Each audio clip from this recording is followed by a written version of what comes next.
Bismillahirrahmanirrahim. Assalamualaikum warahmatullahi wabarakatuh. Kami dari kelompok 9 di sini akan mempresentasikan hasil diskusi kami tentang anatomi dan morfologi bunga. Sebelumnya saya ucapkan terima kasih kepada Ibu Fida Asni Akmalia selaku dosen pengampu mata kuliah struktur dan perkembangan tumbuhan karena telah memberikan kesempatan kepada kami untuk mempresentasikan hasil kerja kami. Kemudian sebelum presentasi dimulai, izinkan saya untuk memperkenalkan anggota dari kelompok 9 yaitu Anissa Dwi Zahra dengan NIM 20080808630 sebagai pemateri pertama dan saya sendiri Adis Nufus Ahnia dengan NIM 20080866036 sebagai moderator dan pemateri kedua. Baik, selanjutnya saya akan menyampaikan poin materi pembahasan pada hari ini. Yang pertama, Unity of Science. Yang kedua, pengertian bunga. Lalu, struktur morfologi bunga, tipe bunga, struktur anatomi bunga, macam-macam polen, struktur sporangium pada tumbuhan paku. Unity of Science dalam Al-Quran Surat Al-Hijr ayat 19. A'udzubillahi minasyaitonirrajim. Bismillahirrahmanirrahim. Wal ardo madadnaha wa alqaina fiha rawasiya wa ambatna fiha min kulli syai'in mawzuni. Yang artinya, dan kami telah menghamparkan bumi dan menjadikan padangnya gunung-gunung, dan kami tumbuhkan padanya segala sesuatu menurut ukuran. Quran Surat Al-Hijr ayat 19. Assalamualaikum warahmatullahi wabarakatuh. Terima kasih untuk Mbak Adis selaku moderator yang telah memberikan saya kesempatan untuk menyampaikan materi pertama. Sebelumnya, saya ingin memperkenalkan diri terlebih dahulu. Perkenalkan, nama saya Anissa Dwi Zahra, NIM 200808630 sebagai pemateri pertama. Poin materi yang pertama yaitu terdapat pengertian bunga. Bunga adalah alat perkembangbiakan Angiospermae spermatofita biji tertutup, yaitu terdiri dari monokotil dan dikotil. Bunga terdapat dua jenis, yaitu bunga uniseksual dan biseksual. Maksud dari bunga uniseksual yaitu jika pada satu bunga hanya ada salah satu alat perkembangbiakan, alat jantan maupun betina. Sedangkan bunga biseksual itu jika pada satu bunga hadir kedua jenis alat perkembangbiakan. Berarti bunga jantan dan betina berada dalam satu bunga. Bunga merupakan alat perkembangbiakan generatif, tempat terjadinya peristiwa penyerbukan dan pembuahan yang nantinya akan menghasilkan buah yang di dalamnya terdapat biji. Biji inilah yang akan tumbuh menjadi tumbuhan baru. Lalu, bunga terdiri atas sebuah sumbu yang padanya organ-organ bunga yang lain tumbuh. Bagian dari sumbu yang merupakan ruas yang berakhir dengan tangkai bunga dan ujung distal pedicel ini mengembang dengan panjang yang beragam dan bagian ini disebut reseptakel bunga atau talamus. Baik, saya akan melanjutkan kepada poin kedua yaitu struktur morfologi bunga. Menurut Dot 1979, bunga pada umumnya mempunyai bagian-bagian berikut. Yang pertama terdapat tangkai bunga atau pedicellus, yaitu tangkai bunga merupakan bagian bunga yang masih jelas bersifat batang. Padanya seringkali terdapat daun-daun peralihan, yaitu bagian-bagian yang menyerupai daun berwarna hijau yang seakan-akan merupakan peralihan dari daun biasa ke hiasan bunga. Lalu yang kedua terdapat dasar bunga atau reseptakulum. Nah, dasar bunga ini merupakan ujung tangkai yang seringkali melebar dengan ruas-ruas yang amat pendek, sehingga daun-daun yang telah mengalami metamorfosis menjadi bagian-bagian bunga yang duduk amat rapat satu sama lain, bahkan biasanya lalu tampak duduk dalam satu ruangan. Lalu yang ketiga terdapat hiasan bunga atau periantium. Hiasan bunga ini adalah bagian bunga yang merupakan penjelmaan daun yang masih tampak berbentuk lembaran dengan tulang-tulang yang masih jelas. Biasanya, hiasan bunga dapat dibedakan dalam dua bagian yang masing-masing duduk dalam satu lingkaran. Jadi, bagian-bagian hiasan bunga itu umumnya tersusun dalam dua bagian antara lain, yaitu kelopak atau kaliks dan mahkota bunga atau corolla. Lalu yang keempat terdapat alat kelamin jantan atau androecium. Mohon maaf salah, androecium. Nah, bagian ini sesungguhnya juga merupakan metamorfosis daun yang menghasilkan serbuk sari. Androecium terdiri atas jumlah benang sari atau stamen. Lalu yang kelima terdapat alat kelamin betina atau gynaecium. Nah, alat kelamin betina yang pada bunga merupakan bagian yang biasanya disebut putik atau pistilum. Nah, putik terdiri atas metamorfosis daun yang disebut daun buah atau karpela.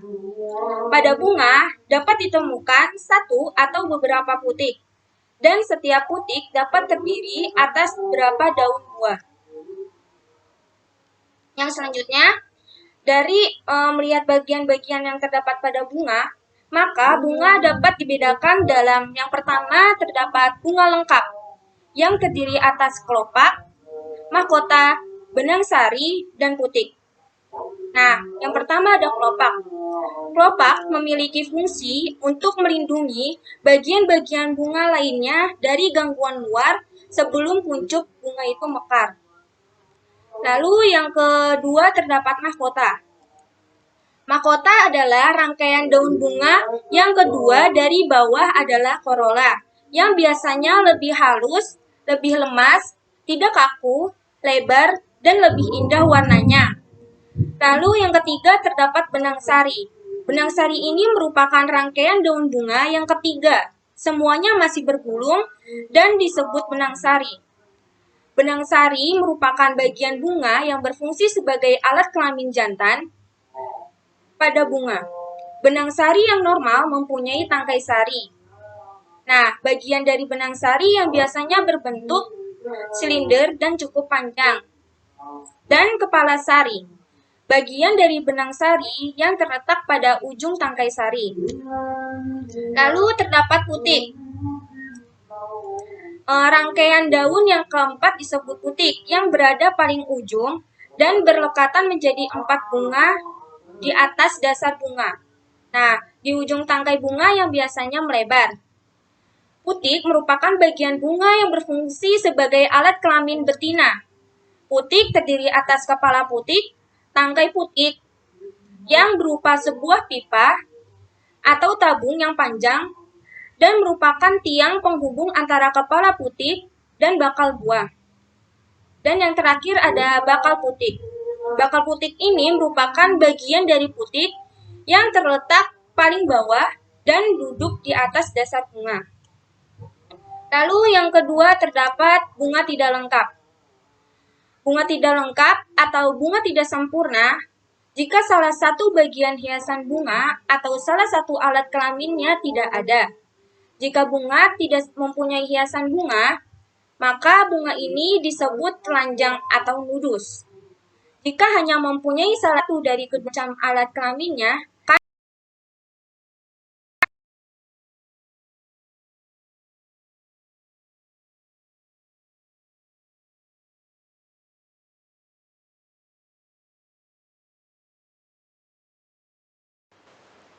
materi yang selanjutnya terdapat tipe bunga. Berdasarkan tipenya, bunga dibagi menjadi dua, yaitu bunga tunggal dan bunga majemuk. Pada bunga tunggal, satu tangkai hanya mendukung satu bunga. Sedangkan pada bunga majemuk, satu tangkai mendukung banyak bunga. Yang pertama terdapat bunga tunggal, yaitu memiliki bagian-bagian yaitu tangkai bunga atau pedicel, dasar bunga atau reseptakel, lalu kelopak atau salix, lalu mahkota atau corolla, benang sari atau stamen, dan putik atau pistil. Sedangkan pada bunga majemuk terdapat bagian-bagian yang terdiri dari ibu tangkai bunga, lalu daun pelindung, daun tangkai, tangkai daun, dan bunga. Lalu terdapat bunga majemuk. Bunga majemuk merupakan sekelompok kuntum bunga yang terangkai pada satu ibu tangkai bunga atau pada sebuah susunan tangkai-tangkai bunga yang bertambah berbelit. Nah, bunga majemuk ini dibagi lagi menjadi bunga majemuk terbatas dan tidak terbatas. Pada bunga majemuk tak terbatas, yaitu bunga majemuk yang ibu tangkainya dapat tumbuh terus dengan cabang-cabang yang dapat bercabang lagi atau tidak, dan mempunyai susunan akropental atau semakin muda, semakin dekat dengan ujung ibu tangkai. Dan pada bunga-bunga majemuk ini mekar berturut-turut dari bawah ke atas. Contoh pada bunga majemuk tak terbatas itu terdapat di kembang merak dan bunga mangga. Lalu yang selanjutnya terdapat bunga majemuk terbatas, yaitu bunga majemuk yang ujung ibu tangkainya itu selalu ditutup dengan suatu bunga. Jadi, ibu tangkai mempunyai pertumbuhan yang terbatas. Ibu tangkai ini dapat pula bercabang-cabang. Dan cabang-cabang tadi seperti ibu tangkainya juga selalu mendukung suatu bunga pada ujungnya. Pada bunga majemuk, bunga yang mekar dulu ialah bunga yang terdapat di sumbu pokok atau ibu tangkainya. Jadi dari tengah ke pinggir. Dilihat dari cabangnya, bunga majemuk terbatas dibedakan lagi menjadi 3 macam, yaitu yang pertama bersifat monokasial, yaitu jika ibu tangkai hanya mempunyai satu cabang, ada kalanya lebih dari 2 cabang, tetapi tidak pernah berhadapan dan hanya satu lebih besar daripada yang lainnya. Contohnya yaitu pada kapas. Lalu yang kedua terdapat bersifat dikasial atau jika dari ibu tangkai keluar 2 cabang yang berhadapan. Nah, contoh pada sifat ini yaitu pada bunga berbibir. Lalu yang terakhir terdapat bersifat peliokasial, yaitu jika dari ibu tangkai keluar lebih dari 2 cabang pada suatu tempat yang sama tingginya pada ibu tangkai tadi. Contohnya pada bunga oleander atau Nerium oleander L. Lalu poin materi yang terakhir ada struktur anatomi bunga yang terdiri atas putik dan benang sari. Yang pertama putik. Putik itu terletak paling dalam dan termaksud alat kelamin betina. Putik tersusun atas daun-daun penyusun putik yang disebut kapelum. Nah, putik dibagi lagi menjadi 2, yaitu putik tunggal dan putik majemuk. Nah, putik tunggal ini merupakan putik yang tersusun atas satu helaian daun, sedangkan pada putik majemuk yaitu putik yang tersusun atas 2 helaian atau lebih daun buah. Nah, bagian-bagian putik itu terdapat bakal buah. Nah, bagian putik ini yang akan membesar dan melekat. Biasanya berada di bagian tengah dasar bunga. Nah, dalam bakal buah ini terdapat biji atau ovulum yang tersusun khas. Selain bakal buah, terdapat tangkai sari. Tangkai sari ini memiliki bentuk benang. Pada umumnya, semua daun buah penyusun putik tangkai hanya membentuk satu tangkai kepala putik, dan ada pula yang tidak memiliki. Lalu yang terakhir terdapat kepala putik. Nah, bagian ini terletak paling atas, yang ada pada ujung tangkai kepala putik. Nah, bagian ini berguna untuk menangkap serbuk sari ke kepala putik, yang mempunyai peran penting dalam penyerbukan. Nah, jika kepala putik setiap diserbuki, maka biasanya akan berperekat dengan demikian sebesar jika menempel tidak akan terlepas lagi. Lalu yang kedua terdapat anatomi pada benang sari. Nah, benang sari ini terdiri atas tangkai sari dan kepala sari. Nah, kepala sari terdiri atas 2 ruangan yang berisi serbuk sari dan filamen yang mempunyai kutikula dan pada spesies tertentu mempunyai trikoma. Filamen terdiri atas parenkim dan vakuola yang berkembang biak dan ruang antar sel. Yang pertama terdapat tangkai sari. Tangkai sari tersusun oleh jaringan dasar, yaitu sel-sel parenkim yang mempunyai vakuola. Tanpa ruang antar sel-sel ini sering mengandung pigmen epidermis dengan trikoma. Nah, kepala sari mempunyai struktur yang sangat kompleks, terdiri atas dinding-dinding yang berlapis-lapis. Lalu yang terakhir terdapat serbuk sari. Serbuk sari berupa tubuh yang bersimetri radial atau bilateral.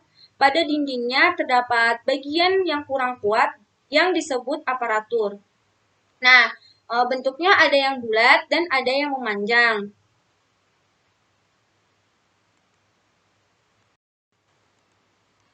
Berikut merupakan gambar struktur anatomi pada bunga.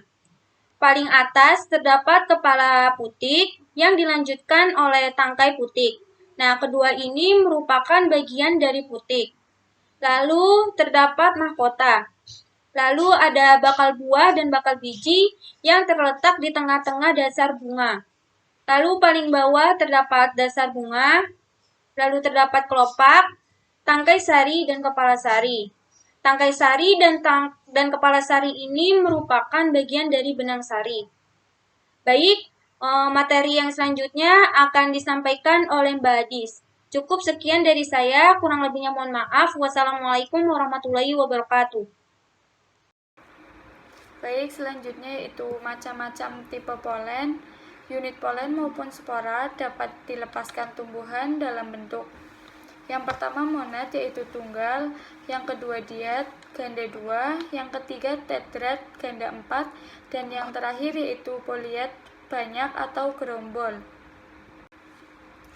Dan sedangkan bentuk polen tetrad dibedakan menjadi tetrahedral, tetragonal, tromboid, tetrad, silang, dan dekusata.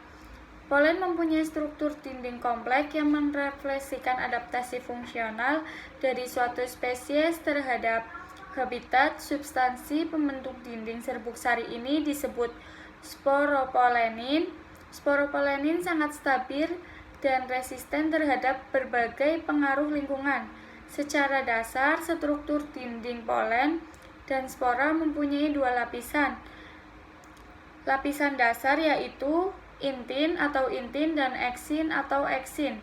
Intin atau lapisan tengah langsung berhubungan dengan sitoplasma, yaitu bagian dalam polen atau spora, dan akan hilang setelah polen atau spora tersebut mati. Intin tersusun dari selulosa dan mempunyai struktur mirip dengan dinding sel tumbuhan. Pada umumnya, eksin merupakan bagian luar butiran dengan permukaan berupa struktur yang beraneka ragam. Lapisan ini tahan terhadap daya destruktif, tekanan, suhu, kondisi asam, dan oksidasi alami dalam lapisan bantuan, maupun tahan terhadap keadaan anaerob dan oksidasi selama proses fosilisasi. Lapisan eksin itu terdiri dari lapisan endoskin yaitu eksin dalam dan lapisan ektestin yaitu eksin luar.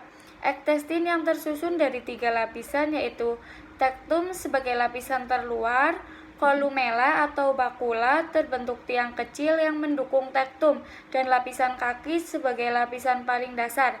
Butiran dengan tektum yang menutupi seluruh permukaan butiran disebut tektat. Jika tidak mempunyai tektum disebut intektat, dan butir yang mempunyai tektum hanya menutupi sebagian kecil permukaan disebut semitektat.